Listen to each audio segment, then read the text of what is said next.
everybody. Okay. What? Everybody's present and accounted for. We have a maximum quorum. Wonderful. Good. Ready to go. We are ready to go. This is the Tuesday, October 12th work session. We'll call to order. Comments from citizens on subjects that are not on the agenda. If you've got an issue that's on the agenda, wait till that time comes up and jump up and yell and scream, let us know that you're here. We'll recognize you. We will listen. If anybody has anything else to say, we'll be glad to listen to them briefly. All right, moving on to item number 3, status update on flood. This is just our flood response update. The main thing I want to remind folks of is that we're in the open process for the hazard mitigation grant program, where folks can voluntarily indicate their interest in participating in the hazard mitigation, which is a federally funded grant program to purchase flood damaged and impacted properties. To date, we have received 15 initial indications of interest through the questionnaire, and of those 15, we estimate 7 of those are in the substantially damaged category. There may be 1 or 2 others that once there's additional review that may reach that same classification as well. But that process remains open until the close of business on October 25th. So I just want to remind folks of that. If they want information, they can call City Hall. They can look on the website. We've got a button right on the homepage that you can click about the mitigation program. You can also send us an email to hazard.mitigation@franklintn.gov. So any of those methods will get you in the loop, and folks can make a decision. Again, this is initial indication of interest. The property owner actually, up till the day of closing, can decide not to participate, but we are asking folks to indicate that interest now through the 25th, and then we'll evaluate those that have been submitted and come to you with some information recommendations related to that. A quick update in terms of our submissions for recovery and response cost reimbursement from the federal government. We've submitted about $619,000 worth of what we think are eligible costs for reimbursement to FEMA to date, and are working to close that out. We estimate we're about 95% through what we have to submit, and we'll likely be finishing that up in the next week. So that's where we think we are, and still working through that with FEMA, and we'll be meeting with them in the morning to do an update on everything. So that's where we are. Be glad to take any questions folks have. Okay, before I go on, I would be remiss in my duty as mayor to not recognize that we had a couple birthdays going on. Rocky is today. Happy birthday, Rocky. Where are you? I know he was here. He's somewhere back. Yeah. And Jackie Moore's birthday is tomorrow. Is that correct? Hey, happy birthday. Yeah. So they're both turned 38. Jackie looks a little older. Maybe it's 39. Maybe you just turned 39 and Rocky turned 38. Twice. And you're pretty close there, aren't you, buddy? Well, happy birthday, you guys. Item number 4, Franklin's participation in electric vehicle EV project. We have some and presenters we have here to show talk and tell today. Yeah, we have some. Show and tell. Welcome. Good evening. We have Stephanie Cox from Ecotality with us tonight. She's going to make a brief presentation on the electric vehicle project. Stephanie is the area manager for the state of Tennessee. It's a big job. She works with TVA, utilities, municipalities like ours, the state, private stakeholders. So it's been a big job for her, and she's embraced it, and it's been a great challenge. As far as this project affects the city of Franklin, there are a few key considerations. One, the Building and Neighborhood Services Department has been anticipating this project. Permits will need to be pulled, and inspections will need to occur for residential and commercial installations. And secondly, the city will also likely have an opportunity to participate in the project and host charging stations on municipal property, and there is a prescribed process for that. And without further ado, I'll let Stephanie deliver a brief presentation. Okay. Do I sit? You can do whatever you want. You can stand, you can I feel like I should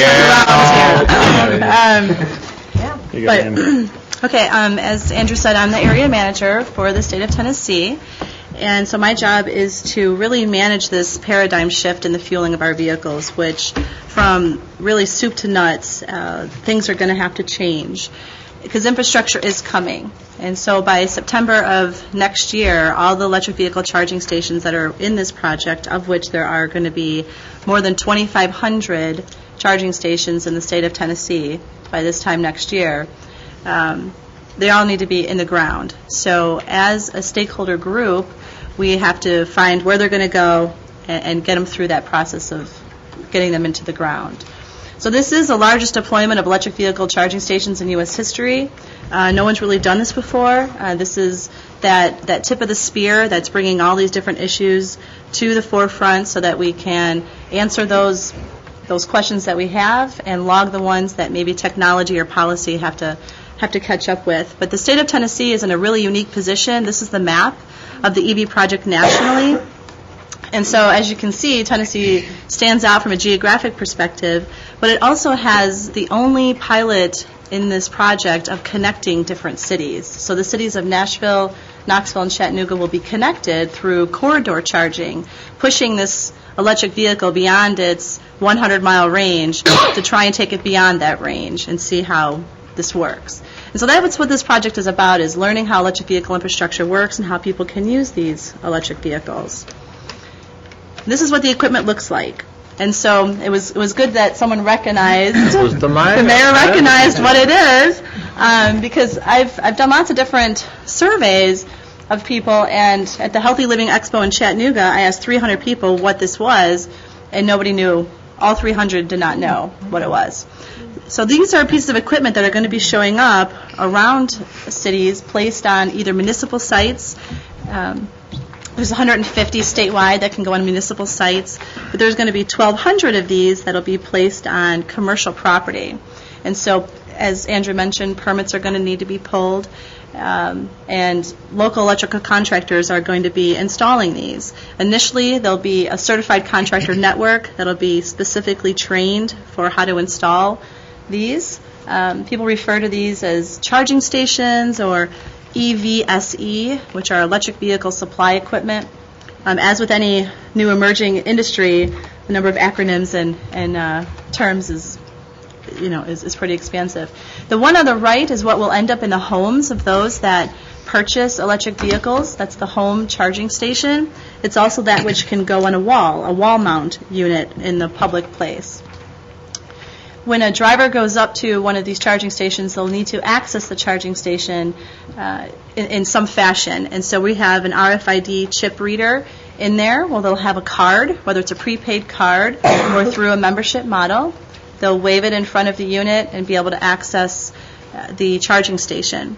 So the charging station host has responsibilities, one of which is to pay the electrical costs and the electrical bill as a host site. And they're providing this as a service to enhance their business. Some businesses want to have these charging stations as a way to reach additional customers. Others are servicing customers that they already have that they think will be in that demographic that would purchase electric vehicles. But the business case of why a commercial partner would want to host a charging station is part of what the EV project is all about, is really understanding how after this priming of the pump that this project is providing. I got to ask you a question. Sure. If you got a little prepaid card and you swipe it, Yep. who gets the money? Well, the charging station host gets a portion of that fee to cover the operating Well, costs. not if he provides it. You said that some of them would provide that service. Right. Some in the hospitality industry is where that free idea has come from. They related it to. So they probably wouldn't. Then they wouldn't swipe their cards. What you're saying, but just give. Correct. Okay. All right. Correct. There's two ideas for that. One is no swiping needed to get access. Another is simply an access card that you would either go into the hotel or restaurant and get an access card just so that they can control access to the charging events. Okay, Kind of so like getting your parking paid for. right. Like a validation. It's free to Well, not the necessarily. electric car owner. Not necessarily. Some places maybe. No. One of the things that we're testing in the EV project is the business case for how do we grow electric vehicle charging organically so that the government doesn't have to come in and give money like they are within this. These charging stations that are provided for with this $114.8 million grant are intended to prime that pump and get the industry going so that people can place these charging stations because it's going to end up being a good business decision. And so how we create that business case is part of what this project is about. So if on municipalities, which would never give away electricity, would, if they swiped the car, we pay the electric bill, would we get paid on the backside of that somehow? There would be a portion of the access fee that would be shared with the host site, whether it's a municipality or a commercial partner. And that portion of that access fee is designed to cover the overall operating costs. It's never directly related to the amount of kilowatts that's put through the unit, because the electricity is provided as a service and the fee is an access fee to accessing that service. It's not directly related to the kilowatts. But the municipality will be paying for kilowatts, Yep. but the Yeah. service charge is not associated with kilowatts. No, reselling electricity is not allowed in the state of Tennessee. So the electricity is provided as a service to the customer, and the fee is... All right, that's what I want to know. If I have an electric car, Uh-huh. and I go in the parking lot out here, the parking garage, and plug it up, I can get that service free. Up until May of next year, there will be no charge for accessing the charging station. But after May, whether it's June or July, sometime after May, we are going to start different point-of-sale strategies to try to learn what works, what doesn't, and why. So we're looking at different payment models, one of which is a membership model, another is a prepaid model. We also want to make sure that it's an open system so that folks that primarily charge at home at night, which is where the utilities want everyone to charge their electric vehicle, and everyone wants to use this publicly placed charging stations as a way to boost your state of charge and extend the range of the vehicle. But your primary point of charging your vehicle will be at home. That becomes where you fuel up. And that goes on my electric bill. It goes on your electric bill at home, and through the different portals on the software that comes with the charging station, you'll be able to access how much electricity has gone through to your charging station so that you can compare that increase of your electric bill to your significant decrease in your overall fueling costs for your vehicle. The charging plugs, are they universal, so they would work with plug-in hybrids also? This type of equipment that's shown on the screen is what's called Level 2. It's an charging stations, and it is an AC charge, meaning that it's normal electricity that can be found in the wall, 240-volt, single phase. And so it provides electricity to the charger inside the car that turns it into DC charge, and that's what gets delivered to the battery. And the plug, is called the J1772, and the Society of Automotive Engineers have standardized it for AC charging, for this type of level 2 charging. There's one additional type of charging that's provided for within this grant, which is DC fast charging. There is not a standard for the connector there. So there's only a limited number of those, and the standard that we chose to go with within this project is the Japanese standard, because Nissan is our project vehicle for the state of Tennessee. And the other vehicle that we have in the project outside of Tennessee is the Chevy Volt, which will not have a DC fast charging port. So we will have the Japanese standard connector for the DC fast chargers in the state of Tennessee. But the only vehicles that can use the DC fast charger are the Nissan Leaf and the Mitsubishi i-MiEV, because they're Japanese vehicles. So the Society of Automotive Engineers will eventually come up with a standard, hopefully one, but rumor has it might be two different standards, but that's yet to be seen. And so we believe that once that standard is set, that more auto manufacturers will start providing for that DC fast charging port on the vehicle. This type of infrastructure is a charge that will take from up to 8 hours for 0 to 100% state of charge with the Generation 1 Nissan Leaf, and it's 4 hours, 0 to 100% state of charge for Generation 2 Nissan Leaf.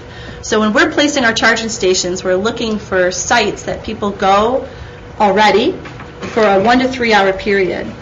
They don't have to stop their life and go fuel up. They'll fuel up where they already normally go within their normal life cycle.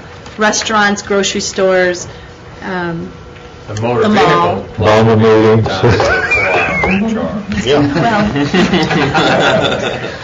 we've looked at lots of different sites. That did not make the list. Let me ask you a question. Your company is... Ecotality. Okay. Did you, are you the, was the grant that was given by the federal government, does it come through you? Did you? It was given to obtain- us. So We you won it. have are you the only company that received grant money to do this? In this particular grant, yes, we were the charging station that received the $114.8 million. And because it's a cost match project, it's actually a $230 million project. We're the only one that has this type of grant for the state of Tennessee. And outside of Tennessee, nationally, there are other grants that have been And who given. awarded that grant? Was that awarded through the governors? The Department of Energy, federal, it's a federal. Department of Energy. Okay, so there was a bunch of different companies that bid on it for different locations, and you all got it for Tennessee. We got it for Well, I'm not saying this. there might be more. than This that. is the map of what we got it for. We've Oh, got the but there's largest other one that was companies that are given. doing this as well. Much smaller scale. So you have those states. We have But these that doesn't states. preclude anybody else from doing their own charging station if they want to. No, there's certainly other companies that manufacture charging equipment that will be looking to sell their product So into the marketplace. that a homeowner or a car buyer that wanted to buy a car and wanted to use someone else's charging station, that opportunity is available to them. It is available to them. What our equipment is doing is collecting data. There'll be 1,000 Nissan Leafs in this project, and the charging stations, when it receives that match of EV Project car and EV Project charging station, that's the data that we want so that we can create the lessons learned and provide that to the Department of Energy to provide them an understanding how people use electric vehicle infrastructure and electric vehicles. research project. Well, I just think it's important for everybody to know that we're not, no matter what we do, we're not saying this is the only company, yours is the only company that can do this in Tennessee, and so we're endorsing your company, that there's other opportunities if other people choose to do that. Absolutely, and what's exciting about this EV project is it's engaging folks in this conversation about how do we manage the growth of electric vehicle infrastructure in a smart way. What are the considerations that are needed? What are the zoning changes that might need to happen? How can we potentially streamline permitting? And how do we manage the growth of this very new technology so that we can, from a utility perspective and a city perspective, plan for this? Currently, in any of the climate action plans throughout the state of Tennessee or the transportation planning that's going on, electric vehicle considerations are not currently a part of that. And Tennessee is a launch market for the Nissan Leaf, but on a go-forward basis, because infrastructure is going to be here, Tennessee might end up being one of the primary launch markets of other electric vehicle companies on a go-forward basis, which is very, very exciting for Tennessee as a whole. Well, you said zoning changes needed. And What do you mean by Potentially. that? Not necessarily zoning, but certainly permitting. Right, permitting, yeah, right. I don't see zoning being an issue. Okay. During the installation of a solar-assisted charging station in Knoxville, Tennessee, that the Electric Power Research Institute installed through this EV project, they ran into issues in zoning because when they went before the zoning board, they did not have that language in any of the zoning for electric vehicle charging station designation. So we want to make sure that this project There's like a separate parcel or all by itself somewhere? Is that what it was? It was on their property, On the city's property? on the Electric Power Research Institute's property. It was on their own property, but they had some issues. So we want to make sure that we take this opportunity in the EV project to vet all the issues, look at all the potential unintended and intended consequences for what we do here, and look at this next 3-year time period as a time to understand it and plan for how do we manage this growth from here on out. This is a slide here that talks about really what my job is to really bring in all the different stakeholders and vet all the issues, even if it complicates our own industry. We want to make sure that we open up all the different items and work them through, answer the questions we can, and log those that we can't, and really understand how does a consumer use this product? Why would they charge their vehicle at a restaurant versus the mall? Or where do people want to charge their vehicle? Well, you mentioned the restaurant and the mall.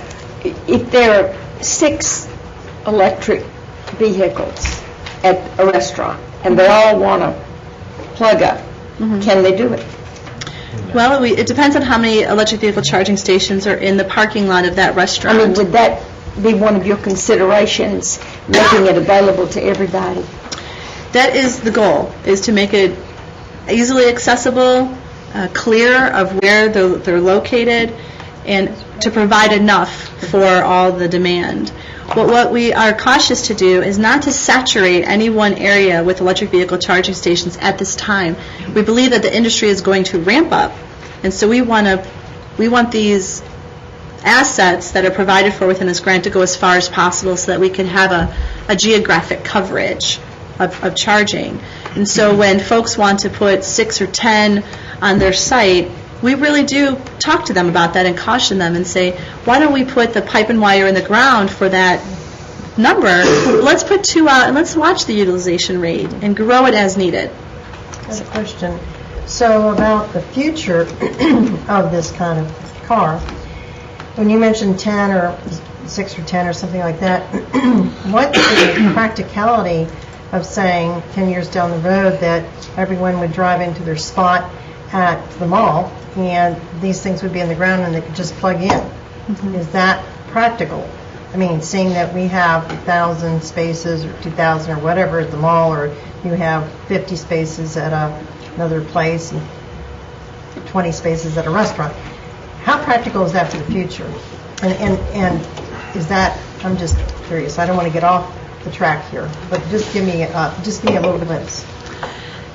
I don't think that having every single space is practical. However, we're very innovative here in America, and because this industry is brand new, I think we're going to see a lot of technology development to make this as seamless as possible so that we can really use these electric vehicles, because it's good for the environment, it's good for getting us off our dependence on foreign oil. So there's lots of motivation from all different kinds of sources to promote widespread EV adoption.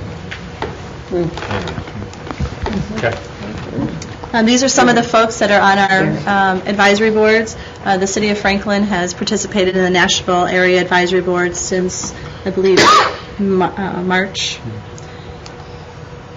This is how we're set up. We have a state advisory board, and we have one per different area.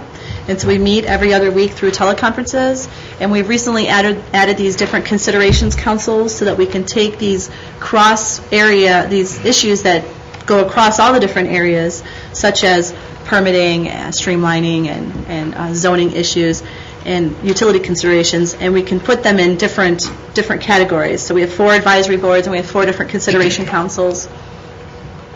And we meet every other week, like I said. We also are working with best practices of how does a given area manage the electrification of their transportation.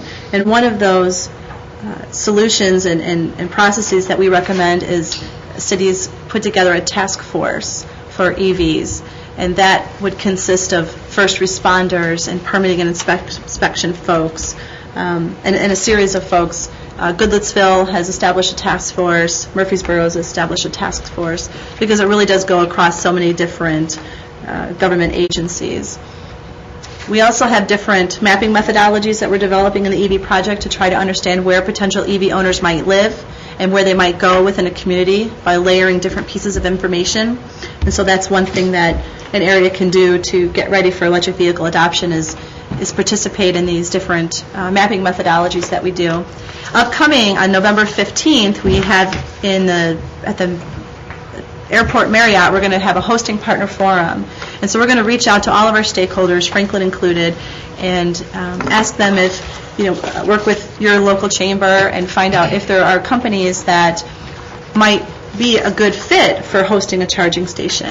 And so we're going to reach out to our stakeholders, hopefully utilize their existing relationships with these different commercial partners to try to get the maximum amount of participation in this hosting partner forum, talk about what it means to be a hosting partner, and hopefully give them enough information that they can either sign a letter of intent for project participation or not. And our installation schedule is that publicly available charging stations will start appearing in January with all of the infrastructure in the ground by September. So this time next year, if I'm here, that means I did a good job. If there's somebody else here. But we're going to be able to say that infrastructure is here and that Tennessee has infrastructure throughout the state. That's it? Any other questions? Question, so is it state law that prohibits you from reselling electricity? Is it state law? Or is it, when you mentioned the resale of electricity, I is that actually a don't US? know if it's a state law or if it's a utility. I think it's federal. I think it's federal. I'm pretty sure. I'm not entirely sure. Okay. I get told that every week of my life. Sorry, Steph. Josh. Thank you. All right, thank you very much, Okay. appreciate it. Thank you. Thank you, Andrew. Okay, item number 5, consideration of the franchise agreement with TW Telecom. This is items 5, 6, 7, 8, 9, and 10 are on the voting session tonight, so you all know. This is a follow-on. These folks had visited us at the last work session, and this is a right-of-way access agreement, essentially. We reviewed this with them and drafted this in conjunction with them, made a couple additional suggestions since the initial packet went out to you last Thursday, and those have been incorporated in an updated agreement that I think went out to you yesterday. So I'll let David go through the key points, and we'll answer any questions you have. Well, as you'll recall, we learned that we could not do a franchise. We're back to you with an agreement. The changes that we wanted was to be able to raise rates without having to come back to you with a new ordinance or agreement, et cetera, and also to look at being able to bond the work to ensure that they did the work in an acceptable manner, that we didn't have problems with the right-of-way. So, and TW Telecom has agreed to that. They sent back to you, and as Mr. Stuckey said, I think you have that.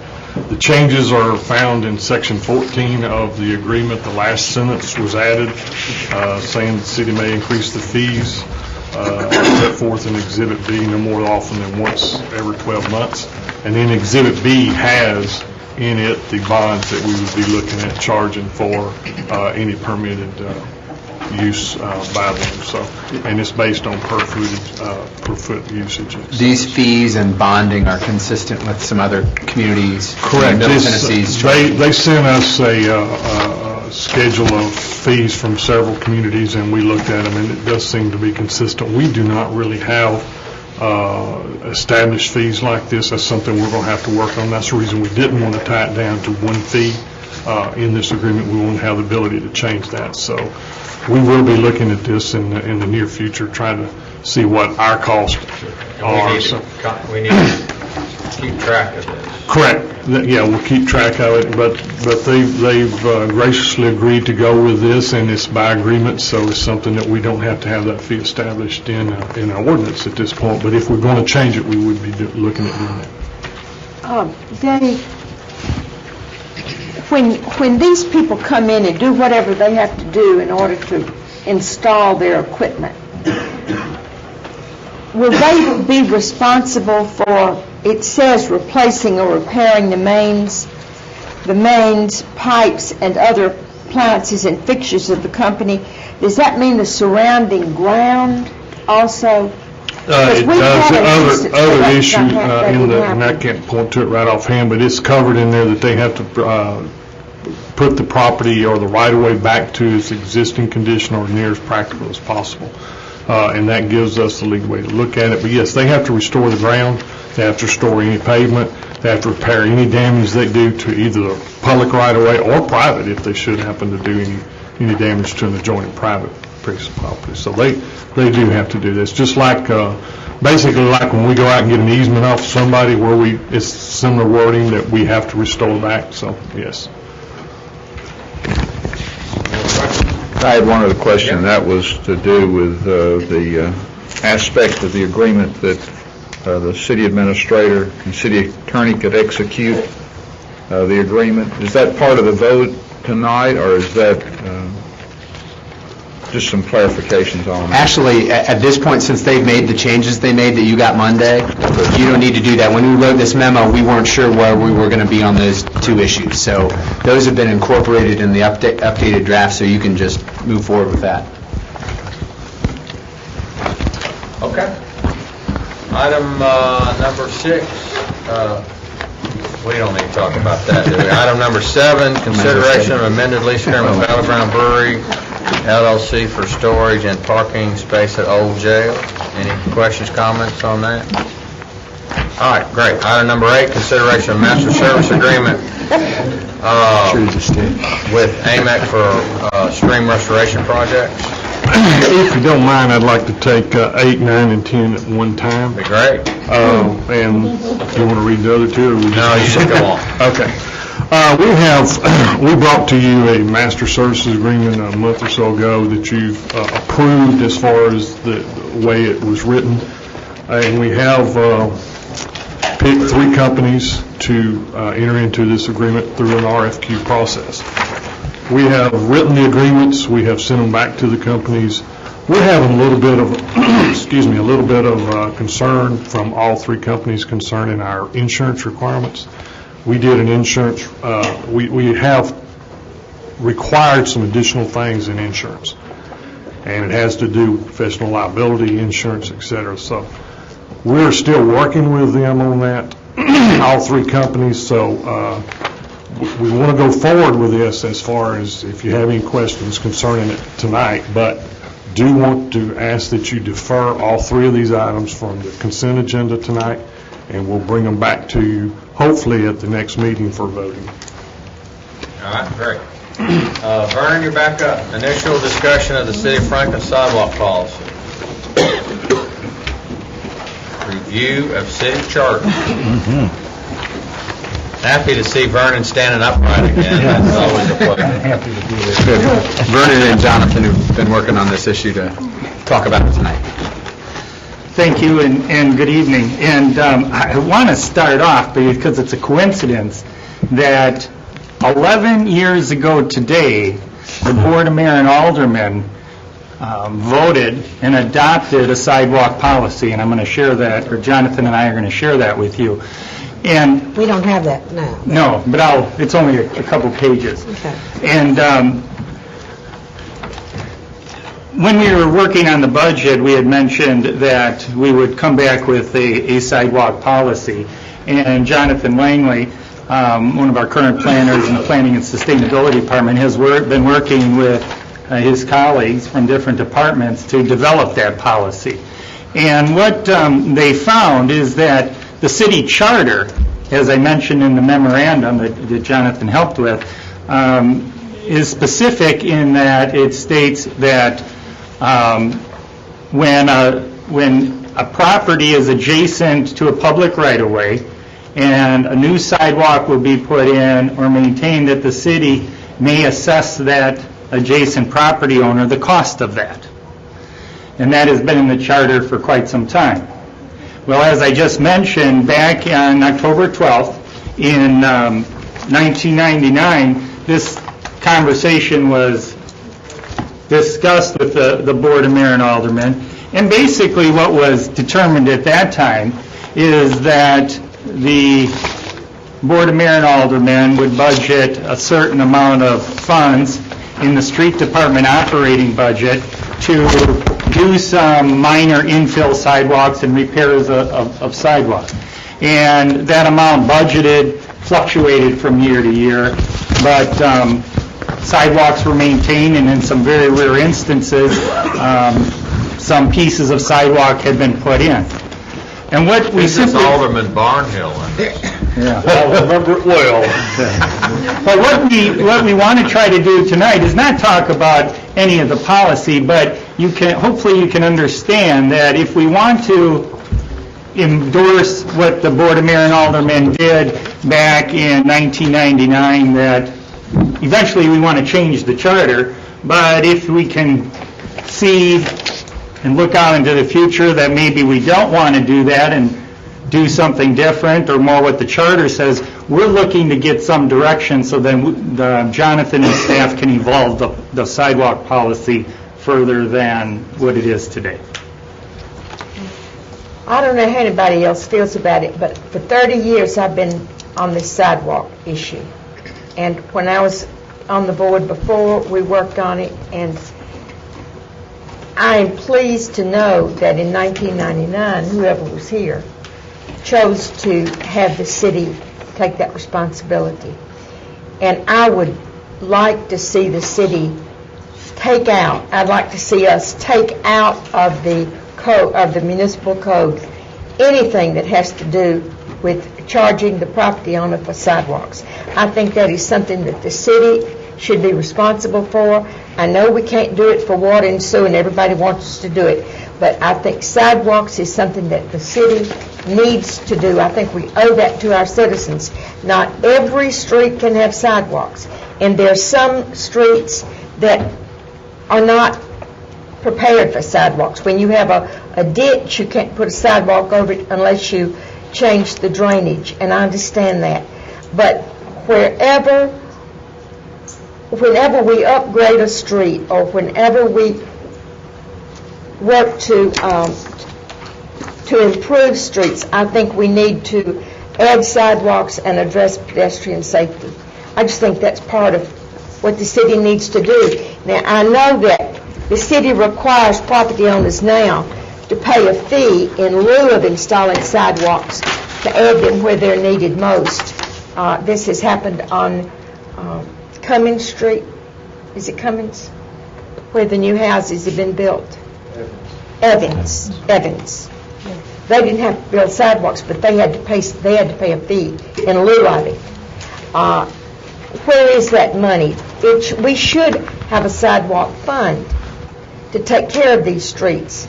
These streets where the pedestrian safety is a hazard. And I think the Petway Street, and I go back to that, we've got people, mothers with baby strollers trying to get to the park. There are no sidewalks. There's no place for a sidewalk.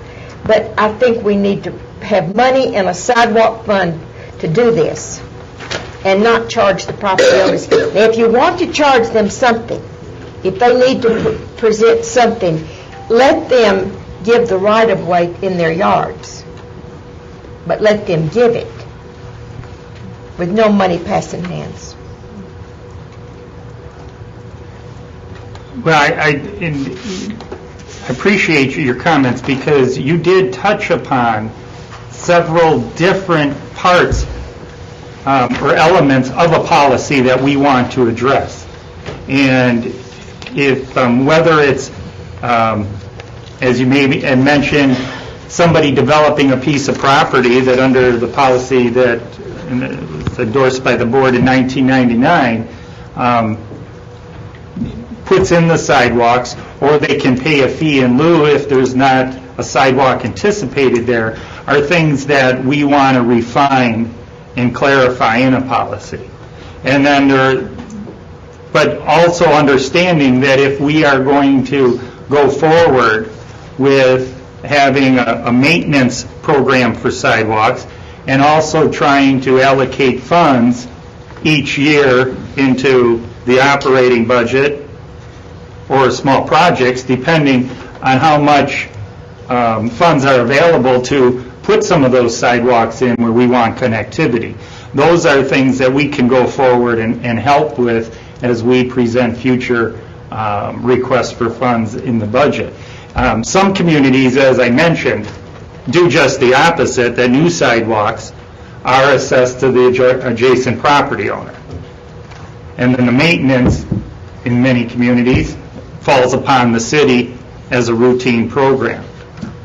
I'm only sharing, we're only here before you this evening because there's a discrepancy of what the board did in 1999 And the charter. with the charter, and we want to make sure going forward that we're not, our predecessors aren't here talking about I would love to change it and get that out. get it out of the Get way. it out of there.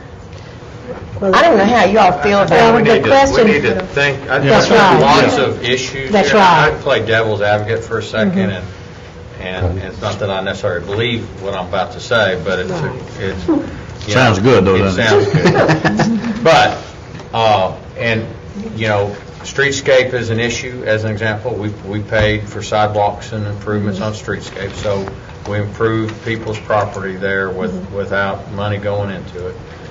Another example is take almost every subdivision today, they all have sidewalks. And as part of that sidewalks, they paid for those sidewalks in the purchase of their home. So the cost of that sidewalk was passed on to the homeowner in the cost of the lot. So then the question is why would those people be required to pay for sidewalks out in front of somebody else's house when they're paying for sidewalks in front of their own house? And you've had those discussions before? Oh, I just can't remember them. I'm just saying, I mean, that's just an issue. Don't know if that's the right... I mean, it would be even more preposterous to put, say, brick pavers and That's planters okay. in front of someone's place. I brought that... That's just me. I brought that issue up before, Dana. I said that. So I'm just saying, those are issues that we have to think about. And whether one is in, you know, and whether we can or cannot, if that's what we want to do, that's fine. I just think those are the issues that have to be addressed by this body. Mayor? Yes? You'll note that it was me that seconded this motion. Throw your name up. And in a bizarre turn of events that began with me getting elected and then me sticking around this long, I now have some institutional memory here. And not to rain on anyone's parade, but let me tell you from my perspective and only mine how this policy got brought about. I wanted to get some sidewalks put into Fieldstone when I got elected to connect some walking trails that are nice for what they are, but they kind of meander. And they're not the best transportation systems if you actually want to go somewhere, specifically to and from the school, from some of the neighborhoods in the community. They're great if you want to go out and walk 3 miles and not get involved with traffic, but they don't do a lot to directly convey you from your home to the elementary school or to the Walgreens or what have you. So I started bringing that up, and I found out the hard way that there was this unwritten rule that we weren't going to build any sidewalks. We were just going to repair every sidewalk in downtown Franklin until there were no more. And I say that only a little bit facetiously because there was a list.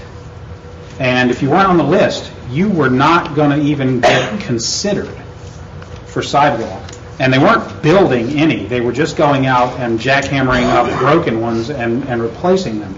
And the way that list got made was that they had some summer interns here, and they sent them out from here, City Hall, with clipboards, and told them, walk about and find broken sidewalks.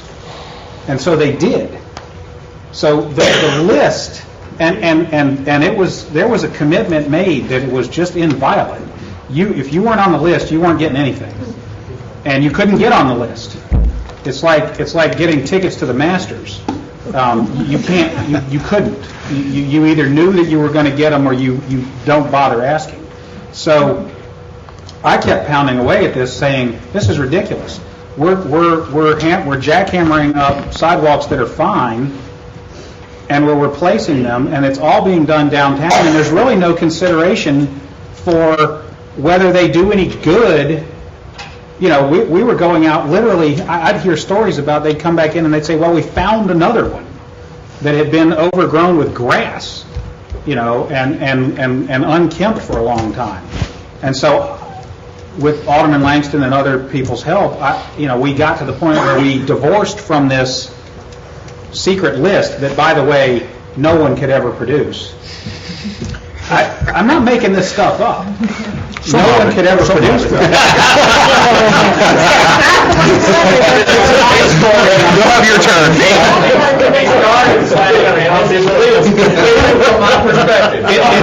It's my story, and I'm going to tell it my way. But we finally divorced from this list. And we got a policy that had some objective criteria in it. I echo Alderman Martin's comments. I don't want to be in the business of letting people basically buy sidewalks. I mean, or billing them for sidewalks. It was a difficult political procedure to get a policy by which we could, on the one hand, enable staff and budgetary matters to consider creating sidewalks where there were none. And there were people who said what the mayor said, which was, hey, if you wanted sidewalks, you should have bought a place that had sidewalks. Don't come in here and ask for a handout from everybody else who already paid for theirs, on the one hand. On the other hand, we realized, well, what are we going to have to do? Wait till someone gets hit by a car trying to walk to the elementary school that in many cases is in their neighborhood. So we wanted to have this policy that kind of created a way that we could think about where we ought to be in the business of making or repairing sidewalks, while at the same time trying to separate it from just naked politics of, can I get enough votes to get my $50,000 sidewalk in my neighborhood? And so this policy was kind of an effort to do that. I agree. Frankly, I don't remember even anyone ever bringing up the fact that the charter talked about billing people for sidewalks. Did you bring it up? I'm not saying you didn't, I just don't remember it being that way. Because at the time, we did something like an annual line item for sidewalks, and it was like $50,000 or $100,000 or something, and we went out and did it. And every year, you just sort of, Mr. Parker will remember, we used to sit here, I'd laugh, people would laugh. I'd say, I want this sidewalk on the list, and they'd laugh at me and go, it's on the list, don't worry. And every year we'd spend $50,000 or $100,000 on sidewalks somewhere, and we got sidewalks somewhere. So I think it's a great idea for us to, when we have the opportunity, and we did talk about doing them in connection with road projects, and we did talk about making priorities out of places where there aren't any that there ought to be, whether they should have been put in to begin with, or whether the neighborhood chipped in on them or didn't. There are just places that, as a service to the community, to me, sidewalks are not quite exactly the same thing as police and fire, but they are certainly not a pool. They are not an amenity luxury item. They are a quality of life issue that, when we have the opportunity and the location to do it, that we ought to do it. Margaret? Let me just say that when Fieldstone Farms was developed, sidewalks were to be put in, but the developer decided that they wanted the walkway put in lieu of the sidewalks. So that's the reason there were no sidewalks there. It was because there was a walkway through the development, and it was not that sidewalks weren't considered, but that was their choice. So, and I want to reiterate, I completely agree with Dan, and I just wanted to bring that up just so everybody knows that. As an example, if we followed our charter as we do Hillsborough Road, we would have to charge them for their... And we've never done that. That's right. Not in. But if we follow a charter, really, and I really commend Vern and Eric and their group, Jonathan, saying, we've got a discrepancy that we probably do need to clear up. But it also doesn't preclude, and I agree with Dana, that there are some areas that as a city, as safety requires, that we should look at doing and consider doing sidewalks. There's some that probably don't rise to that level. But the neighborhood always has the opportunity of doing, they can, in other words, it doesn't rise to the city's level.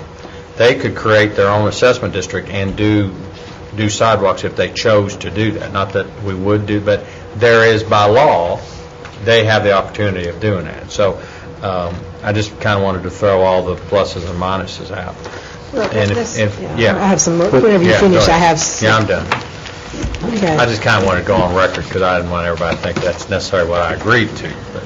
Well, there was a point, and I have no idea what year it was. I mean, I guess I was involved with something that we said sidewalks would be required, or alternate walkway systems if the development approved that. But before then, and there are many areas in Franklin that do not have sidewalks. Many areas. I mean, after a certain year, then all the new developments were required to have them. But there are many areas where they are not available, and some people in some of those areas would like to have sidewalks. So that is a concern.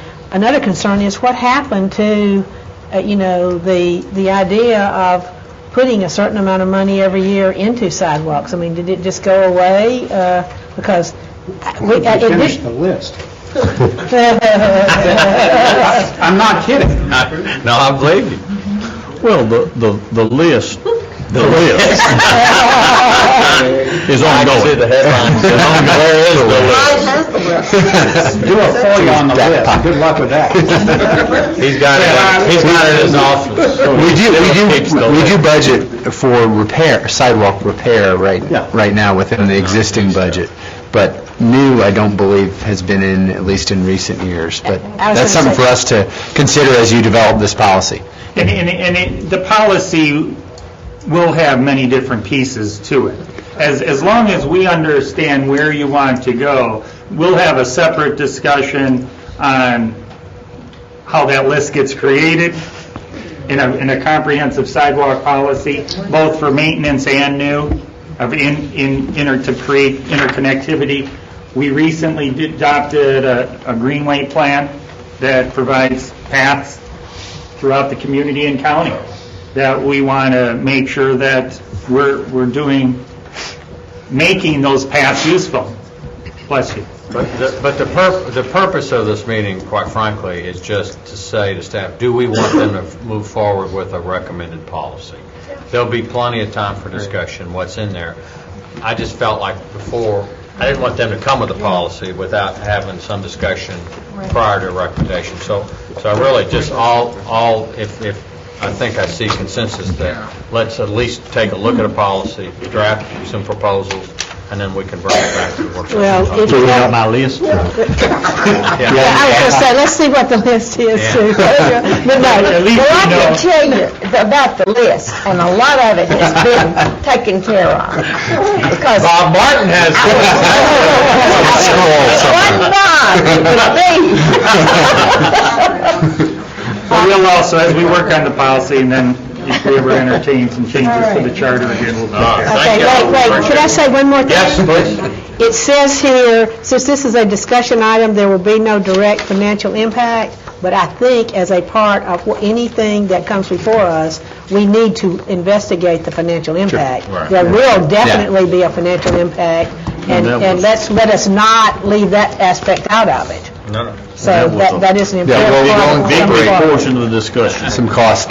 It just didn't cost any money to discuss it. To discuss it. You spent any money tonight to discuss it.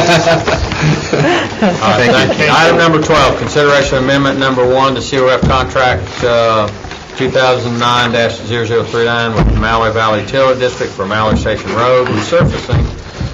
Cost to the city is $110,670 to be paid from Nickel Mill Lane relocation project budget. Just quickly on this, you do have the memo. What this does, we have a water line meter, big vault meter type situation that we were going to have to relocate as part of Nickel Mill. Mallory Valley is now installing a new water line, and with a contractor out there, they're willing to take on that project and take care of it before we do Nickel Mill, get it out of the way. It will help us in our construction. We do have a good, we feel a good estimate for the cost. It would cost us at least this much ourselves. So we think it's a good idea to go with a change order on their agreement, let them do all the work. It's out of our way then when we start doing Nickel Mill Lane. Just two small, well, not small things, but kind of incidental things. It says, if this would come from the Nickel Mill project budget, so we should subtract this cost from the cost that will come before us on the Nickel Mill project? Correct. Okay. There was an estimated cost in that budget. I figured that's what you were saying here. The other thing is, they state here that they will be on site working in the area of the Franklin Road project, and this really doesn't have anything to do with this. Who is in charge of the Franklin Road project? I assume by that it means that resurfacing that they're No, doing. ma'am. The project that's discussed here is Mallory Valley is putting a 24-inch water line down Franklin Okay, Road. You see all this Mallory boxes? State That's what I Road, wanted to know. all that. The resurfacing is TDOT, and they're I just thought doing a it had to be. resurfacing project. Okay, thanks. Okay, thank you. Item number 13, consideration of ordinance 2010-68, an ordinance to establish Title 23 of the City of Franklin Municipal Code, stormwater management, and to delete Chapter 7, 8, and 9 from Title 16 of the City of Franklin Municipal Code. Recommended by the Stormwater Appeals Board. 5-0. After many years of work, we're here with you for a change in our ordinance. We do have a short presentation that Eric's going to go through to sort of explain what we've done over the years with this. If he can get it to work. I'm going to try to hijack from Mary Ann. Well, you did a great job. There we go. Wow. Better than last time, didn't it? Yeah, because I've had it running for an hour. All right. We wanted to kind of give you a brief presentation just to kind of introduce the changes to the, and there's two different things in this presentation. We talk about the TDEC permit that has been issued to the city, as well as the stormwater ordinance that's before you in the work session. And just a little bit of background, the city adopted a stormwater ordinance in 2001. TDEC issued us a permit in 2003. In 2004, we adopted the stormwater user fee, so that stormwater fee that everybody pays. It was actually started 2001, but wasn't adopted till 2004. Well, it was adopted twice. We adopted it, and then we had such an outcry of what it was and how it was done. We went back and revised it, took another year of study, went back and revised it, actually created a two-tier process that we now have, and that was 2004. So and then in 2006, we created a task force that they were mainly charged with looking at stream buffers. 2008, the permit from TDEC that was issued in 2003 expired, and so they extended the coverage of that permit. And so basically, for the past 2 years, we've been living in this expired coverage period. And what's going on in the expired period? Back to 2006, and the task force went through the buffer policy. As many of y'all probably remember, we looked at 3 tiers, 3 25-foot buffers. Was it each 50? Okay. So I mean, it was a total, but for a total of 75 feet. 3 25-foot buffers, total of 75. Anyway. The policy that we had in place before was basically a 25-foot minimum buffer. At the time, we looked at 3 tiers, making it at least 75 feet, and then there was talk about 50-foot buffers too, so it would have been somewhere between 75 and 150 feet. A lot of public input on that, a lot of negative feedback on that, and so that kind of stopped for a while. Late 2008, after the permit from TDEC had expired, we began looking at the buffer again.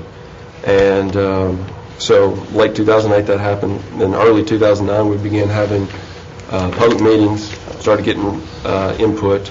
And once again, most of the feedback was that, going from 25 to 75 feet was a little bit too much. So I think whatever it was, and I can't remember if it was a workshop or work session or whatever, there was some discussion amongst a group of you guys.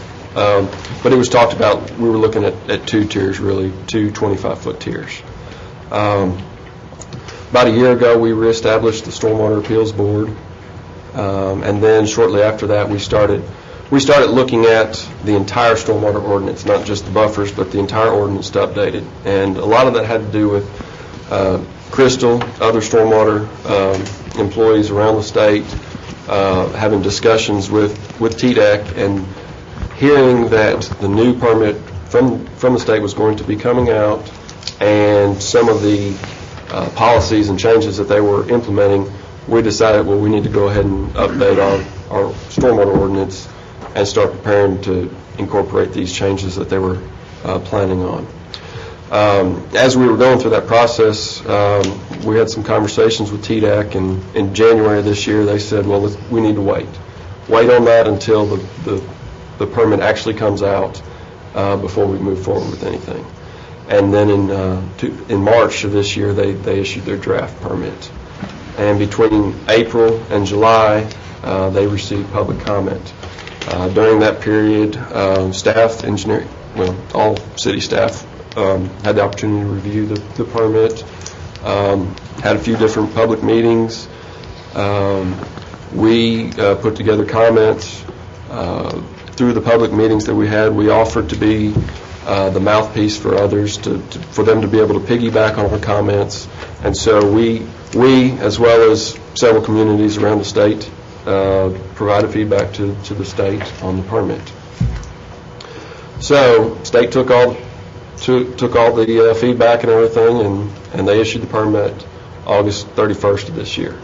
And it's important to know that it was issued on August 31st, and its effective date was October 1st. So really, regardless of what happens with our stormwater ordinance, we are governed by the TDEC permit as of 11 days ago. And what we're trying to do though with the permit, or excuse me, with the ordinance, trying to incorporate, make sure that we're comparable with what their requirements are. And as you can see, it's basically a 5-year permit. So we took the permit, made sure we incorporated everything from the state, revised our ordinance, and at the September Stormwater Appeals Board meeting, they unanimously voted to endorse what's before you in the stormwater management ordinance. I guess as recently as last week, we had a public meeting with some of the local design professionals and brought forward what the proposed changes were. Also talked about the permit itself. So then tonight we're at the work session, and then moving forward, it is a two reading ordinance. So moving forward, the first reading would be next meeting, and then the second and final reading would be November 9th, and that would include a public hearing. And there's your permit. And Crystal told me this is where I take a deep breath. We, through our permit, through the new and the old permit, we have had to follow 6 minimum control measures. And between the old permit and the new permit, same 6 still have applied. What has changed really from the old to the new are the construction site stormwater runoff controls and the permanent stormwater management. And let me get into each of those now. Construction site runoff, really most of what came out of the permit, the changes to that, really don't affect the ordinance that's before you. A lot of things for additional staff training that we'll have to do, some reporting. They're going to be requiring us to provide for public input on projects. One way that we'll probably likely do that is do web-based mapping where people can report drainage issues, different things that they see. But Do they dictate to you how that will be done? no, that it was a recommended web-based. I think the word they used was recommended website. Yeah, they recommended the website using GIS, and I think their intention is to be able to have a map of the city pulled up, so a citizen can drive by a construction site. If they see anything, they can go pull that parcel up, click on it, see the information on the state and city permits that they have, and then be able to contact the city and let us know whatever they saw on the site. It'd be probably somewhat similar to what you looked at as far as the police crime reporting. It would be some similar type of map-based situation that can be pulled up, and then they can make comments or complaints or whatever. And of course, we have to track all that. But you're not required to hold meetings or anything of that nature. They're not requiring that of you, are they? You mean public meetings, et cetera? So we still have to do the public education aspects that are the other, basically 4, but 3 of them. The whole stormwater Phase 2 permitting process is public education. That's a major emphasis on it, always has been. So we will still be doing that. I know Mr. Stuckey has informed y'all of several times when Crystal's been out doing presentations at parks and things like that. So that's part of all that. So, but yeah, we will still be doing that, of course, with our process, city process of projects and all. You have the public hearings anyway. So those will still count. I mean, it sort of counts as far as the public comment for what we're talking about. But we're also talking about, and you very well know, several projects where it was obvious to the most casual observer that there was a problem. And they did let us know. I mean, I'm not going to name any names of the projects, but a lot of us remember a lot of them that was obvious. You just drive down the street and you could see there was a problem. It really allows us to more efficiently manage the complaints and exactly what construction sites that the general public is noticing that have problems, so staff can go out and appropriately inspect and enforce those if need be. Dave, would this have to do with the situation in Sturbridge where,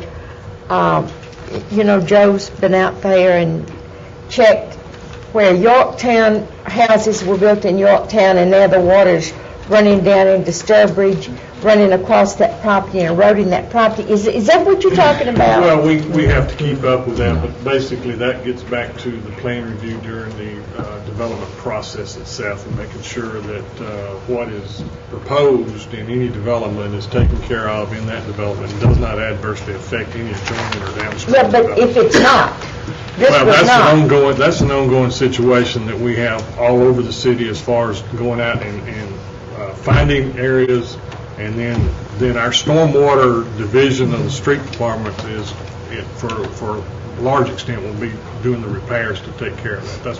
That's what this is. Our stormwater fee is all about. It was set up to where we can gain money to where we go out and take care of this. And basically, it all boils down to where we can take care of stormwater and not get fines from the state and federal government. So we're mandated to take care of the stormwater, and we're doing a pretty good job. There are going to be instances, there's always going to be instances, there's going to come up that we have to go and take care of them. So, Like the sidewalk project. There's a list. And just to reiterate, the mapping tool is just for the active construction sites that are under an active grading permit. But are you leaving out the No. If we have any complaint or comment that there's a problem, then we send people out to look at it. TDEC really wants to be able to go to our website and say, I want to know how many sites are under construction currently in the city of Franklin, be able to pull up a map to see those, and then click on a parcel and get that information if they need to. Yeah. Yeah, we will have our projects as well as development projects on I've got a there. question for you. And you might want to make a note of this, too. I got a call this week, and this probably plays into this, that when we are doing that bridge across the railroad over there on Wilson Pike, that Mead of Avalon has 2 retention ponds up front, and then they have one in the back.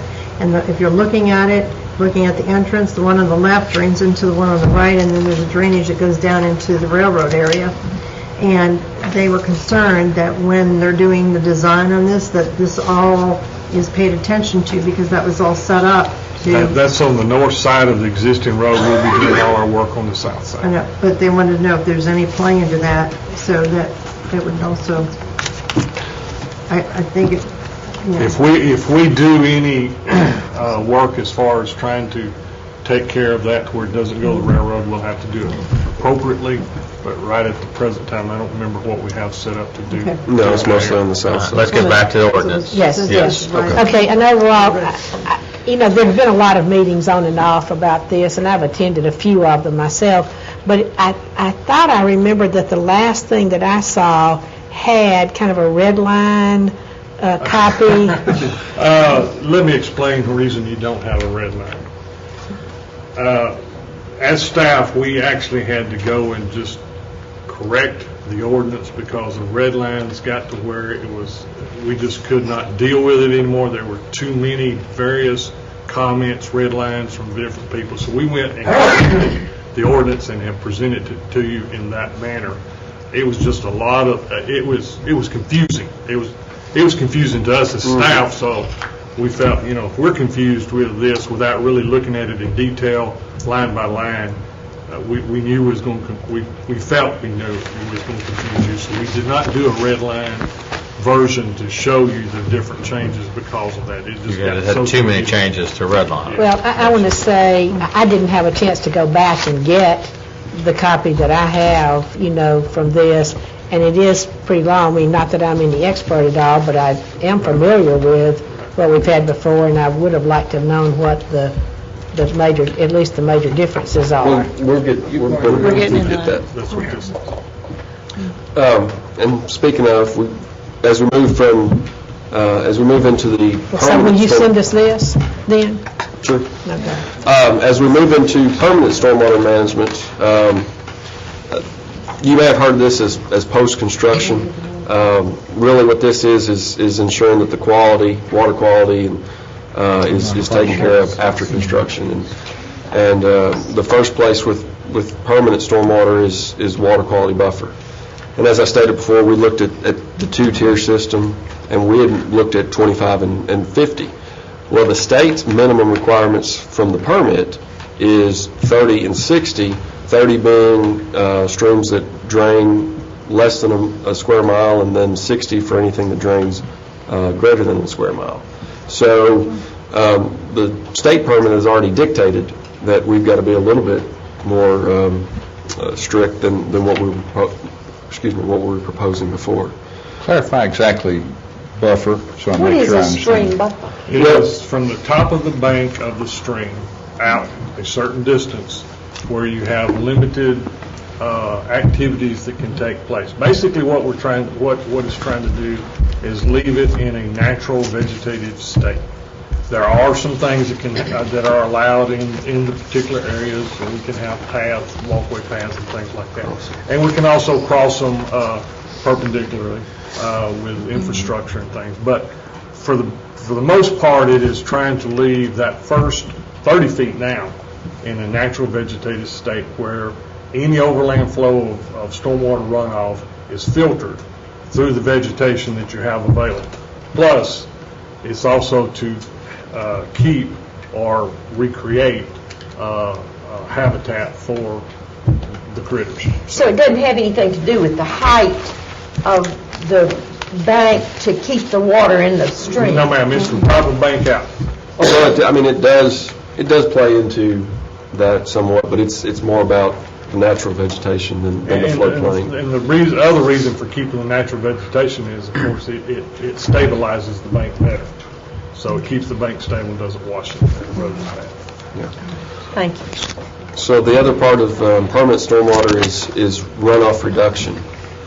And runoff reduction, you also hear the term green infrastructure. And what the requirement there is, the first inch of rainfall that falls on a site, the goal is to eliminate 100% of that from running off the site through infiltration.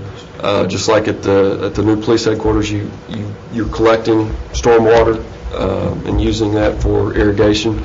There's different ways to meet these goals, but TDEX recognized the fact that it's not going to be feasible everywhere to be able to manage 100% of the runoff.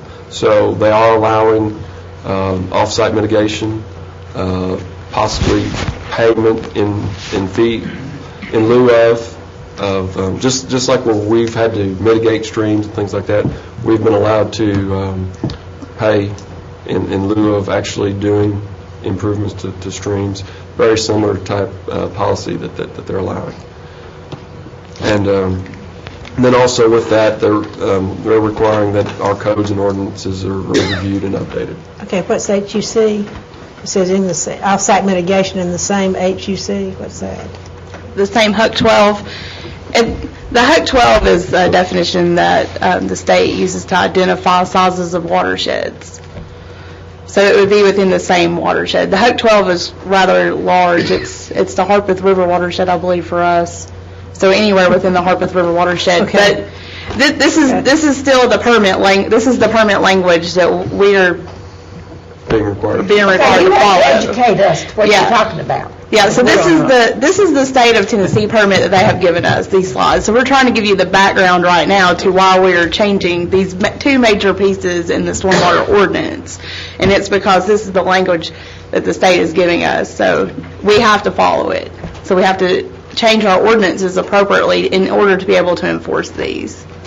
Well, when you have these streams, doesn't any of that come under the floodway fringe and all of that? Because when these streams rise, they're going to go out beyond 25 feet.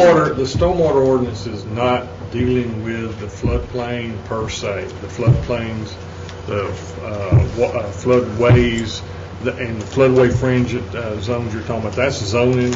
And then, of course, you have your FEMA maps, which we're all very familiar with now after May.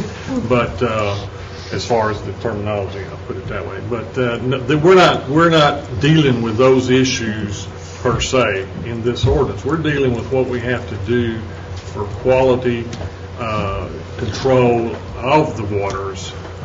As long as they're in the banks. They're waters of the state. Well, what we have to do is we have to clean the water before it gets to the bank. Within the banks. We're really going to be charged with making sure that what runs off from a rain event is cleaner than what it is right now. And I see you look at the pollutant, the 2A, the pollutant removal, what that's saying is 80% TSS removal. They're requiring, if we can't do that 100% management of the first inch of rainfall, what the goal is to eliminate total suspended solids. That's what TSS is. Little particles that are in the water as it rains, and it goes across a dirt field or a parking lot, and it collects little pollutants, whether it's dirt or oils, grease, whatever. The goal is to eliminate 80% of those things that it picks up before it gets into the stream. And the 80% requirement is the current requirement. So the state has left the current requirement as an option in case you can't meet the new requirement for the infiltration, evapotranspiration, and recapture of rainwater. That's two big words. I know. So if you can't catch it or you can't let the ground soak into it and your water still is running off, explain why you can't meet that requirement, and you're able to fall back to the old ones. They've given options, so it is easier for us to look at site per site because each site's going to be different. So in other words, really, they're giving us a more strict, they're giving a stricter requirement, but they're saying, well, you don't really have to do this. You've got to be justified in why you're not. You can't just say, well, I don't want to. I mean, we're talking about the small sites that are, Like downtown Franklin. Yeah. An infill, a small site downtown Franklin that's infill. That would take millions of dollars of infrastructure to really get this taken care of. But there are a lot. I mean, there are plenty of options involved with the green infrastructure. I don't even think we talk about that really here. But I mean, like I said before, you can do rain gardens, you can do cisterns to collect the water, infiltration with pavers, the soil, using different soils so it infiltrates more rather than running off. There's a lot of options out there. So we're hoping that it's Ditches, instead of carbon gutter. Well, the other thing too, we have established, and we have had established before, if people will do these other options, then they can get a credit on their fee, so they won't be paying as much as a stormwater fee either. If they can do these other issues and make infiltration and all that, where it's not a runoff. We're really looking at a fee for runoff. So if they can take care of it without runoff, they get credit on their fee, won't have to pay as much. Who is they? They, anybody, property owner. Me, Me with my rain barrel? Anybody who has. I get a Well, I don't deduction think for my rain a barrel. 100-gallon rain barrel is going to make much difference in the fee, but. Get two. Okay. Hook it up quick. All right. We've talked about the permit, now the actual ordinance that's before you. The biggest change is previously it was in a title with streets, Title 16. We're totally taking it out of 16, creating a new title, Title 23. It's its own title now. Everything complies with the TDEC permit. Major things that we're doing, we're revising the appeals process. We're cleaning up some language, correcting grammar and typos. As far as language, some examples of that are, things weren't clear as far as staff authority, just things like that. And so we've cleaned that up so it's more enforceable. We had some question about what's enforceable, what's a standard, what's a go by. So we've cleaned that up to make it more enforceable. Major changes in Chapter 1, the green infrastructure. The green infrastructure, TDEC has given time before that actually has to be effective. In the stormwater ordinance, we're saying July 1st, 2013. That's when it must be, or that's when it will become effective. Once again, the requirements that we have in the ordinance are no different than what the state is requiring us to do. So everything that we're putting in there for the green infrastructure is straight out of what the stormwater permit is requiring. The buffers, really the only difference between the minimum requirements of the permit and what we're putting in there is TDEC doesn't really define what a stream is and what needs to be, where a buffer needs to be applied to. So we're defining it that anything that serves more than 25 acres, that needs to have a buffer on it. That's the same number that was in our old ordinance. Chapter 3, that's the Stormwater Appeals Board. Previously, we had a Stormwater Regulations Board. This chapter establishes the Stormwater Appeals Board, and then also establishes the variance procedure, and we've revised the hearing procedure and judicial review. As we've said, there's been a lot of education, a lot of public meetings on this. When TDEC came out with their with their draft permit, they held 4 public hearings around the state. After that came out, the city held 2 meetings here at City Hall to discuss just the permit that TDEC had as a draft. For the stream buffer, counting the task force meetings and the other meetings, we've had 13 public meetings just on the stream buffer. For the draft of the stormwater ordinance that we've got, we've had 7 public meetings, and we've had 5 of them after the TDEC draft permit came out. So 5 of them have occurred after we've incorporated the language from the draft permit. There have been some questions about what kind of project gets implemented, or which has to follow the old, which has to follow the new, which is grandfathered in. I'm going to read this verbatim because I can't sum it up right now. But this is what staff's interpretation is, and we've talked with TDEC about this. But any development that has submitted construction plans or had a pre-application conference for a site plan prior to November 9th, 2010, or any future site plan that is part of a larger common development that has an active notice of coverage under the state general construction permit may be reviewed under the Stormwater Ordinance 2001-53. All other development site plans and grading plans shall comply to the requirements of Ordinance 2010-68. The date of November 9th is based on when this ordinance is adopted.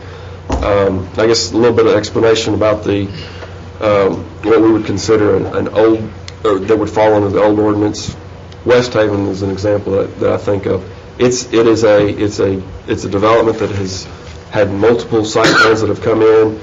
It has an active permit from the state, and so it doesn't make a whole lot of sense talking about the stream buffer to have a section that's already approved with a buffer like this, and then the next adjacent section that comes in to have a buffer that's twice as big. And we've talked with TDEC, and they basically said that the local jurisdiction should have pretty much the authority on this, and for the most part, they agree with Well, and us. that could dramatically affect their site plan. Exactly. Lot units, Exactly. number of units, and all those kind of things. So Now, can we get a list, though, of all the developments that have an active notice of coverage? Would that be possible? I believe that TDEC has those available on their website, but I can Okay. check and see. Well, let's get it for the ones that we have so that we can be sure about that. Obviously, something like West Haven that's been going on for a long time. But now, what you're saying, though, is now the buffer will be twice as big as it was in our previous ordinance, is that right? Only, well, at a minimum, it'll be 5 feet wider, from 25. Well, that's what I was to 30. thinking, the difference between 25 and 30. We only have 25 right now. Oh, okay, so whenever you're talking about that Existing second, ordinance is only 25, new ordinance will be up to 60. okay, depending on the watershed or whatever it is, the Correct. drainage. Correct. Anything else about that? That's Well, definitely, That's your please send that to presentation. us. Excuse me? Please send that. Yeah, He needs that to would send be that to nice. us. Any questions? We'll see this again. You may. Probably. Very educational, thank you. Or you can speak in there. Yeah, that's the microphone. There's some microphones for you. Go. Okay. I was personally involved in a lot of those groups that you went through the timeline on all the way from 2006 and before. A number of people were. Alderman mentioned the red line draft. I think the last one I saw was the red line draft probably about a year ago. That's what I was thinking. That last draft was horrific, and that was a real problem. And I first want to say that this draft is immeasurably better. I mean, this marks a real improvement. I'm not against this at all.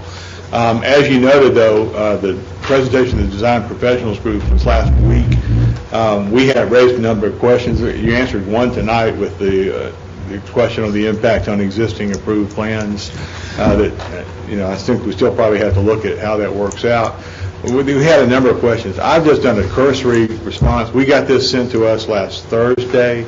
I don't know where the public meetings were. I know some were at the Stormwater Appeals Board. I don't know many people who go to the Stormwater Appeals Board a lot, and probably we can start doing that more. But I can just tell you that from the Design Professionals Group, we didn't get this until last week. We didn't talk about it until last Wednesday. We didn't get the ordinance until last Thursday.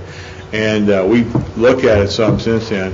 My only request is that you've got October and November timeline. I'm not suggesting you slow that down, but what we would request is a workshop put on by the city to kind of delve into some of these areas, comparing the MS4 to the ordinance and how that works out. I know staff has said this basically just takes, I think, the minimum standards of the MS4 and implements them in the ordinance, but my reading of it, it looks like there's some differences, and I would really appreciate, and if I'm the only one who shows up, I'll look stupid for asking for this, but I think there was enough interest last week and some discussions I've had since then to ask for a workshop just to deal with these kind of questions.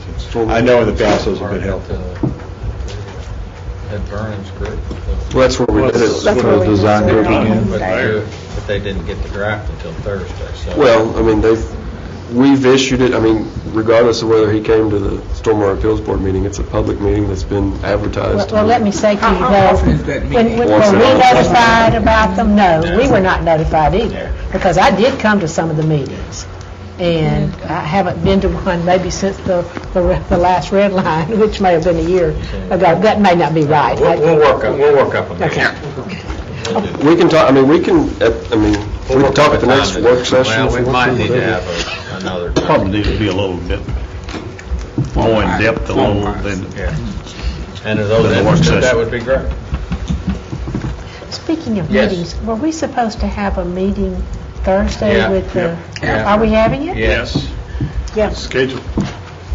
I didn't see it on any schedule on the city calendar. It's not. Well, you call. We just got a meeting. No, I mean. We got a call or something. No, we got a call about one on the 21st, but we did not get a call about something on Thursday about the roads, the road impact fee. Road impact fee, yeah. Is that still going to be held? I've got it down, yeah. But as I say, I looked on the city website and I didn't see it on there It's not on today. there. I got it, I didn't read it. I missed it. All right, well, we'll figure that out. Okay. Well, let us know whether we're going to have a meeting. It's It's after supposed the to CIP be meeting. Thursday after the CIP meeting. Is Jim Duncan going to be here, or his? Clancy Mullins, yes, with Duncan Associates. Okay, well, give us, 5 I mean, you o'clock. know, I didn't remember it until I was reading the minutes, because I hadn't gotten any further information about it. We must have just gotten an email about it. No. You didn't get? No. Unless I got it today. Item number 14, consideration of amendment number 2 to the professional service agreement with Neil Schaefer, Inc. for the State Group, 96 West of Carlisle Lane and Boyd Mill Avenue intersection improvements, blah, blah, blah, an amount not to exceed $39,000. This is sort of a follow-up to our last meeting. Why don't you explain what this is? Yeah, we're bringing back the basically engineering costs associated with 3 different elements that we discussed 2 meetings ago related to the realignment. That there seemed to be a consensus around that specific realignment. There's costs associated with that. There's a retaining wall that had been discussed and requested by some of the residents there, and then costs associated with additional landscaping. What staff has recommended is to do the design for the alignment of the road, that alternative that, again, there seemed to be a consensus around that alternative alignment. But then looking at the other issues, specifically, I guess, probably the most significant one being the retaining wall. We're pretty comfortable that $100,000 cost is a pretty good cost estimate, and that if you're not comfortable spending $100,000, we wouldn't suggest that you also spend $17,000 to design something if you're not pretty sure you're going to be willing to spend $100,000. So that's kind of where we came down on that. The cost of the landscaping is less certain. We don't know exactly what that will be from a project cost standpoint. The design is about $9,000 on that element. And again, none of the existing landscaping is impacted, and that's still landscaping that is maturing and we think ultimately will work well in that setting as well with the roadway. So definitely would recommend moving forward on the professional services related to the roadway alignment.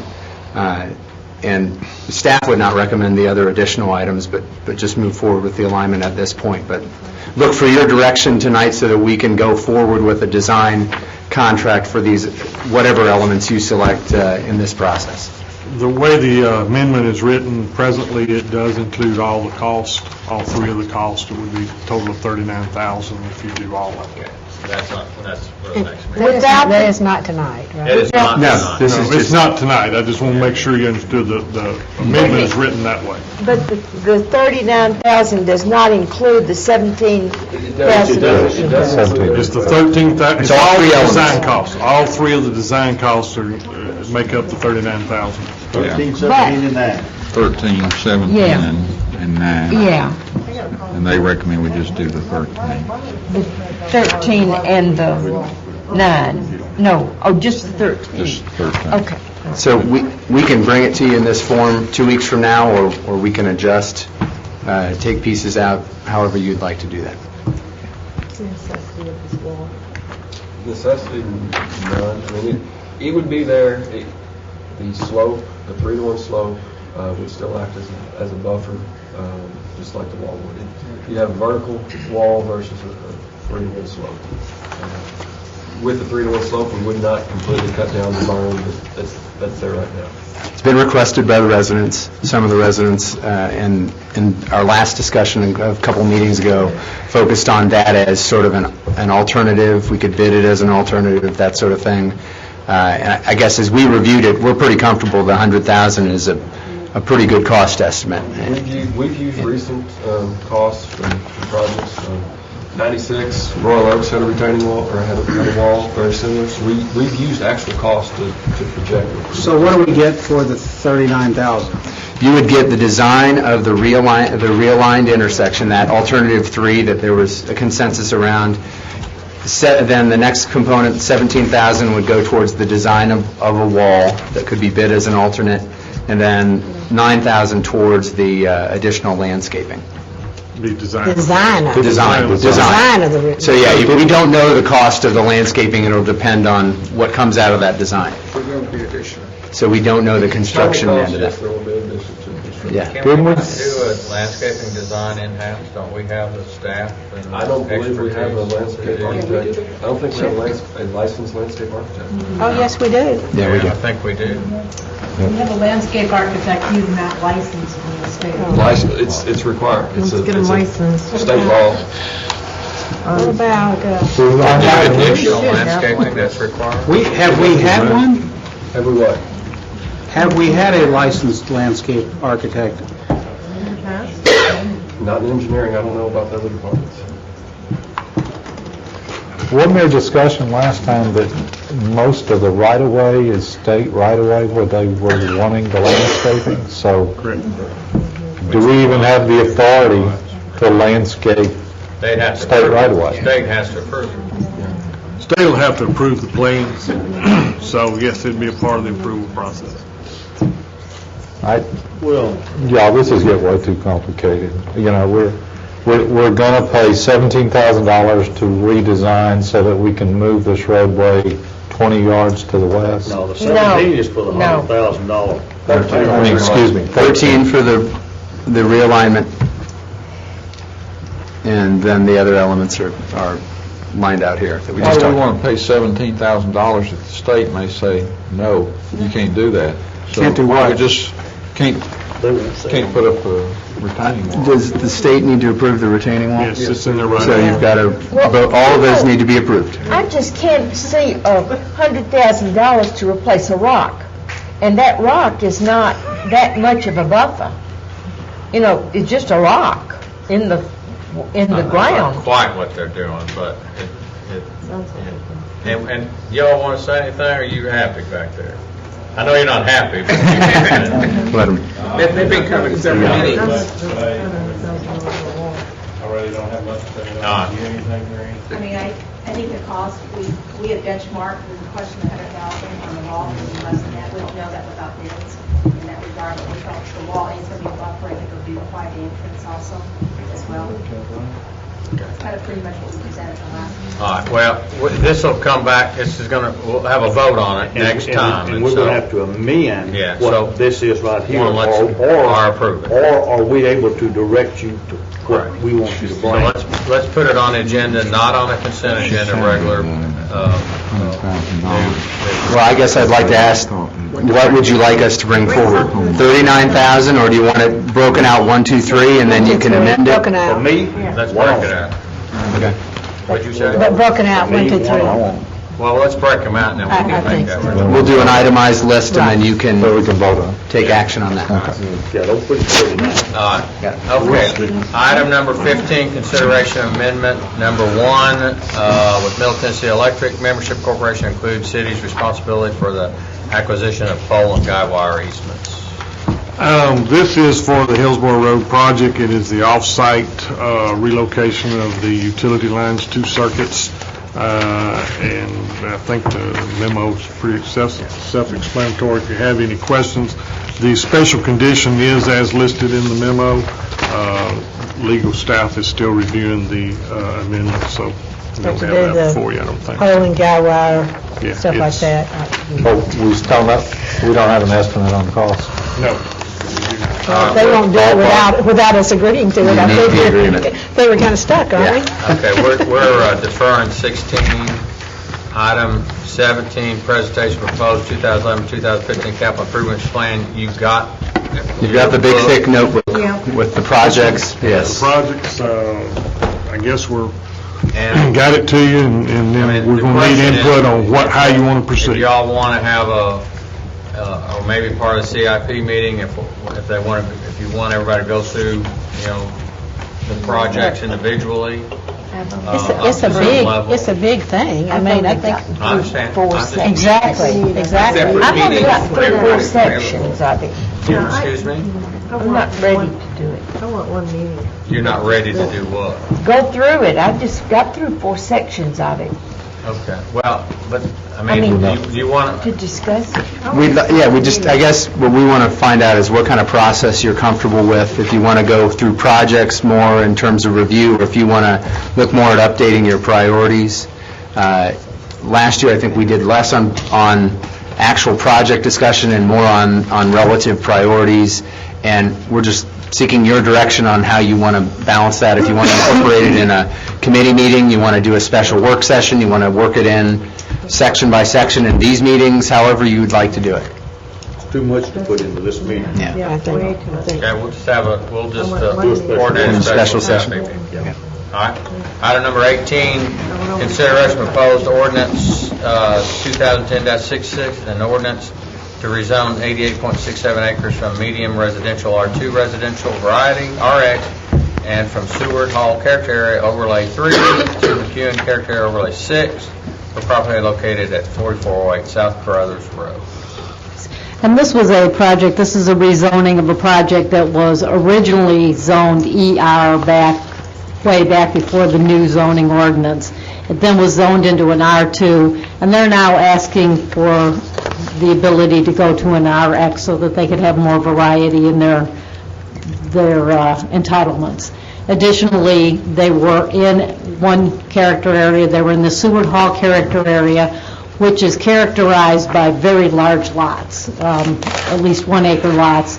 They are asking to be moved into the McEwen character area, which is characterized by smaller lots and more diversity within the uses allowed. So this rezoning did pass the Plan Commission with 1 recusal and unanimous vote otherwise. They both seem reasonable. I do want to say, though, you remember last time I said we need to have the concept plan in with the rezoning? We're seeing some of these now, and we really need to get staff to work on putting those together, if that's agreeable with everyone. And the other thing is, I know that on some of the concept plan materials, There was an actual density written there because it's referred to here, but that needs to be on the concept plan that the Board of Mayor and Alderman passes. It needs to have the density on there, because RX could be anything, you know, and it's not, it's tied to this, but we need to have that as a specific notation that's out up in front, not just on some of the plans, I think. Okay, so you would like to see it both on the plan set and on the memorandum? That's right, because the Board of Mayor and Alderman doesn't get the plan set. Okay, so you would like to see it in Yes, the ordinance as well? Yes. And in terms of the process, staff has been working on that. Thank you. In the next meeting or two, we'll bring that for Great. some discussion and work with you on that. I appreciate it. Are we talking about 18 and 19 Yes, ma'am. together? Yes. Together. Well, one of, you know, for the purpose of this, we are talking about them together, the rezoning, and then the concept plan is the next item, which is 19.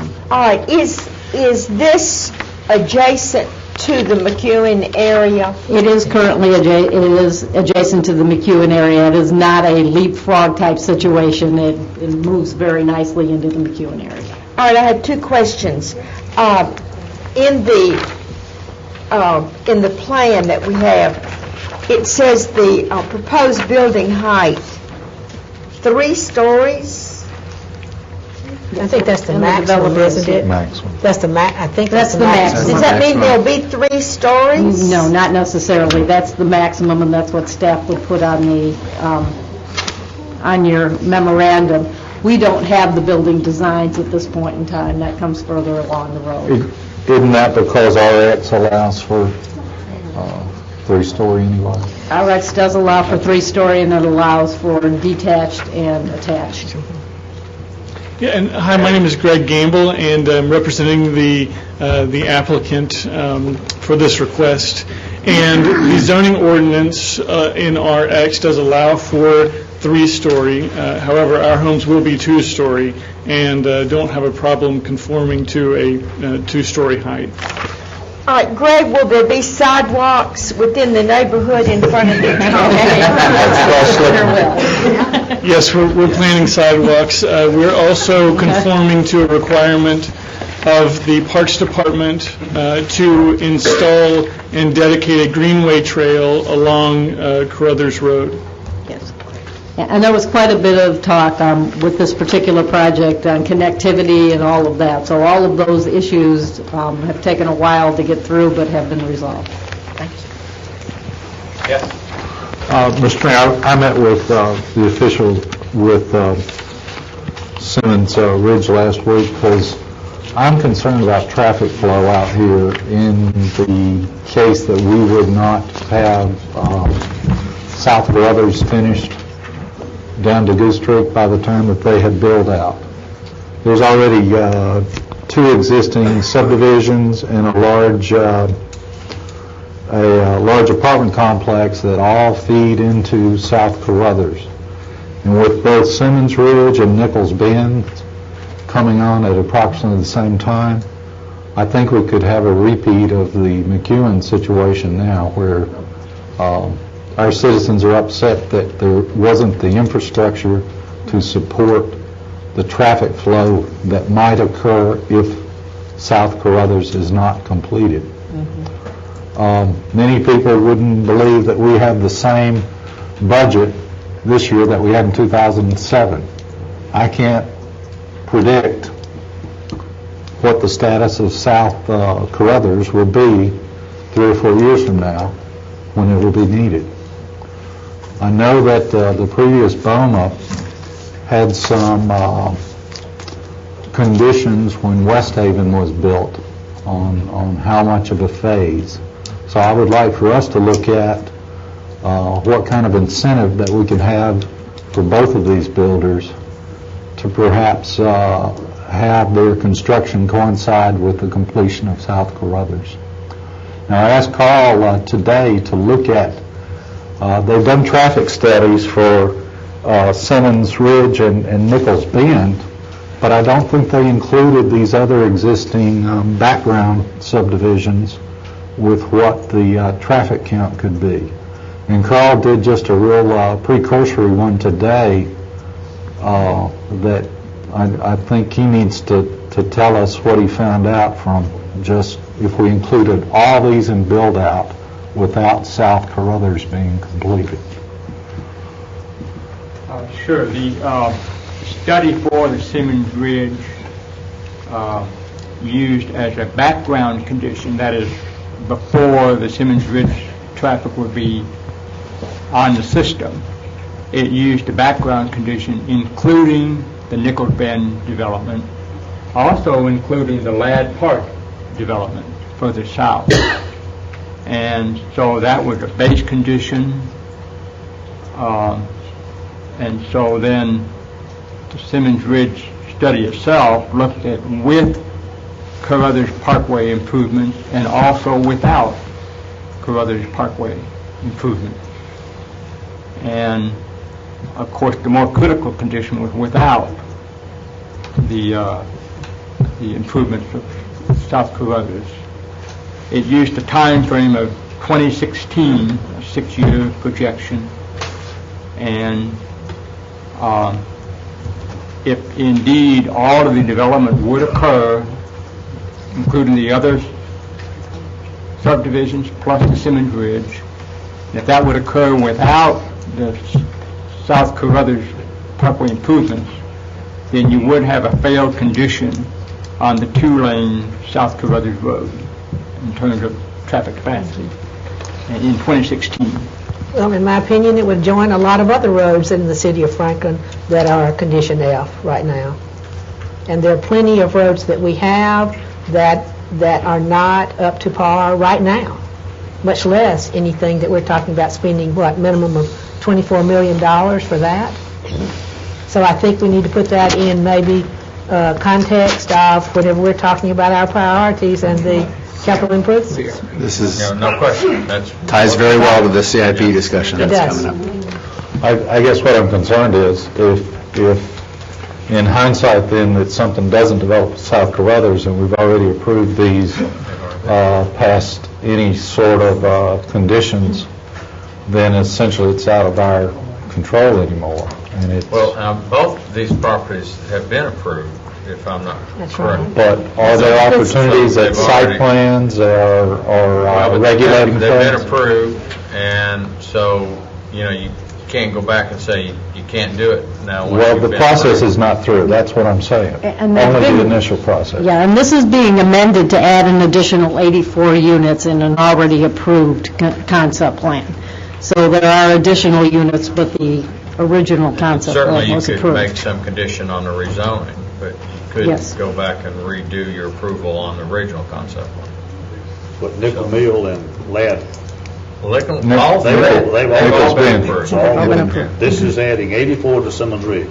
This is Well, then correct. maybe we better get busy. Well, that's why we needed to discuss that in the CIP. That's the question.